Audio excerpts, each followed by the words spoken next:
एक कॉन्टेक्टर की होल्डिंग सबसे आसान स्टेप है और ये हर इलेक्ट्रीशियन को आना चाहिए। सबसे पहले आप ये समझ लो कि ये जो कॉन्टेक्टर है ना, इसके अंदर एक कॉइल रहती है ये वाली, और इसके हमेशा हम A1 और A टर्मिनल की बात करते हैं ना, एक्चुअली में हम इस कॉइल को सप्लाई देने की बात करते हैं। ये कॉइल अलग अलग वोल्टेज की हो सकती है। अभी आपको ये जो दिख रही है ना, ये 220 वोल्टेज एसी के लिए है, कोई यहाँ पे 24 वोल्टेज हो सकती है, 110 वोल्टेज हो सकती है, वो अलग अलग कॉइल रहती है ना। मैं सिर्फ आपको इसलिए दिखा रहा हूँ कि इसका मैं कॉइल का जिक्र करने वाला हूँ।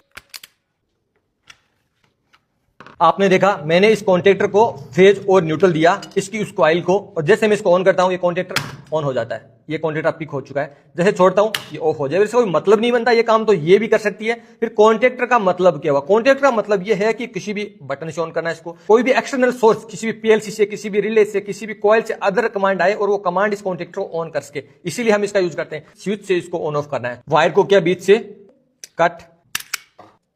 अब इस कॉन्टेक्टर के बीच में मैंने एक NO स्विच लगा दिया, यानी जब तक मैं इसको प्रेस नहीं करूंगा ये ऑन नहीं होगा। मैंने इसकी पावर को ऑन किया बट ये अभी ऑन नहीं हुआ, क्योंकि इसके बीच में मैंने एक NO लगा दिया। जैसे इसको पुश करूंगा ये ऑन हो गया, छोड़ते ही ऑफ हो गया, दबाया ऑन हो गया। पर मुझे तो इसको एक बार दबाने में परमानेंट ही होल्ड करना है। चलो करते हैं। इसके लिए मुझे बस एक NO का इस लूप देना है। तो मैंने NO के इनपुट से ही एक उठाया लूप और सीधा कॉन्टेक्टर की NO को दे दिया। ये सब मैं होल्डिंग के लिए कर रहा हूं। एक बात को याद रखो, ये सप्लाई जो यहां है वो यहां भी है और जो यहां है वो यहां है, क्योंकि इनके बीच में कोई भी कट नहीं है। अब बस मुझे एक लूप लगाना है और मेरा काम यहां पे समाप्त हो जाएगा। मैंने यहां से एक लूप उठाया और उसी कॉन्टेक्टर की कॉइल A1 को मैंने सप्लाई दे दी है। समझना सिर्फ आपको इतना है कि मैंने इस NO से पहले एक लूप उठाया, इस कॉन्टेक्टर के NO को दिया और यहां से निकाल के मैंने उसी कॉन्टेक्टर की A1 कॉइल को दे दिया। अब इस कॉइल को दो जगह से सप्लाई मिल रही है। पहला कब? जब मैं इसको एक बार यहां पे दबा दूंगा तो दबाने के बाद ये सप्लाई इसको मिलती है, जो कि मेरा NO से NC बनता है। सेकंड पोजीशन क्या है कि यहां तक तो हमेशा सप्लाई रहती ही है। मैं आपको दिखा देना चाहता हूं।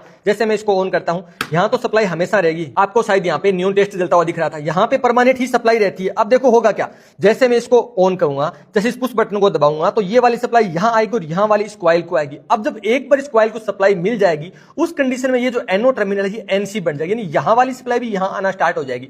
और एक बार ये NO का NC बन गया तो सप्लाई इसको डायरेक्टली यहां से मिल जाएगी। अगर इसको मैं बंद भी कर दूंगा, इस लूप को ऐसे कट भी कर दूं, तो भी ये ऑन रहेगा। लाइक कैसे, जैसे मैं इसको ऑन करता हूं, मैंने दबाया और ये परमानेंट ऑन हो गया, इसकी होल्डिंग प्रोसेस हो गई। पर यहां भी मेरे पास एक प्रॉब्लम है। अभी ये होल्डिंग प्रोसेस तो हो गई है, ऑन हो जाता है, पर ये ऑफ करने के लिए मेरे को इसको दबाना पड़ता है, जो कि बेहद ही एक घटिया प्रोसेस है। मैं इसको ऑन करता हूं और फिर इसको ऑन करता हूं, ऑन होता, ऑफ करने के लिए मुझे अगेन इसी को ही ऑफ करना पड़ता है। क्यों ना मैं इसके बीच में एक NC पुश बटन लगा दूं, जो कि मेरे पास है। तो ये बहुत इजी प्रोसेस है। पहले इस पावर को मैं इस NC को दूं और NC से निकाल के इस NO को दूंगा, तो हमारे बीच में एक NC भी ऐड हो जाएगा, जिसके द्वारा हम इसको ऑफ कर पाएंगे। तो मेन वायर को निकाला और NC में डाल दिया, NC से लूप निकाला और NO को सप्लाई दे दी।